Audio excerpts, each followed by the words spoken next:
The Last Command by Timothy Zahn is the last book in the 90s Thrawn Trilogy and takes place 1 month after the ending of Dark Force Rising.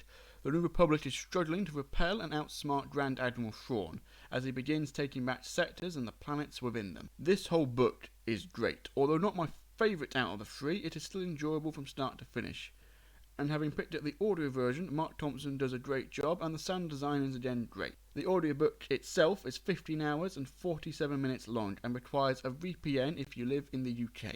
Favourite part of this story is the Nodri, who some of become the bodyguards to Leia and her now born twin children Jacen and Jaina Solo, who she asks for help after the Empire fail again to kidnap her and them. The Nodri are brilliant. There is a scene where the Empire launches an attack against the New Republic and Leia enters an elevator on her way to the war room, and 2 Jawas force their way into the elevator.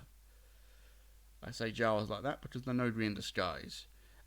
The Nodri also again help Han, Luke and Mara and others on Wayland. They're in the background making sure the group doesn't get attacked.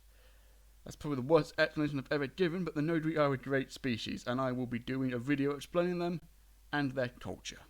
The characters in this book are again great, with Mara Jade and her storyline being a standout. She keeps hearing the voice of the Emperor and his last command, "You will kill Luke Skywalker," a voice she struggles with throughout the story, but in the end she's able to defeat when she kills the clone of Luke Skywalker, Luke Skywalker. Talon Karrde also has a cool storyline where he forms an organization of smugglers to sell information to the New Republic. Timothy Zahn never disappoints. This book and the trilogy is a part of is well worth it. A solid 10 out of 10. Canon is great. The High Republic is well put together, but Legends is also Star Wars, and it is worth looking into. Some of the greatest Star Wars stories came from Legends, with the Thrawn Trilogy being one of them. Also, I'm not sure how many fans realise this, but Timothy Zahn created not just Thrawn, but Mara Jade, Talon Karrde, JoruusC'baoth, Jacen and Jaina Solo, and many other characters. He set up the old EU and then continued to add to it.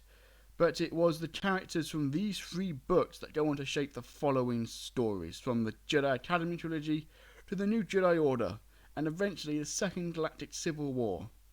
I understand why they are considered the books that kicked off the old EU, the old canon, before the rise of the sequels and the mess they caused within the fandom itself.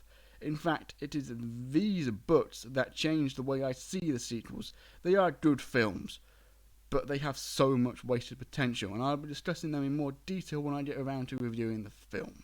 I'll be reviewing Rogue Squadron and then the Thrawn Trilogy next. Don't forget to like and subscribe. This has been the Hyperspace Broadcast. Thank you for watching.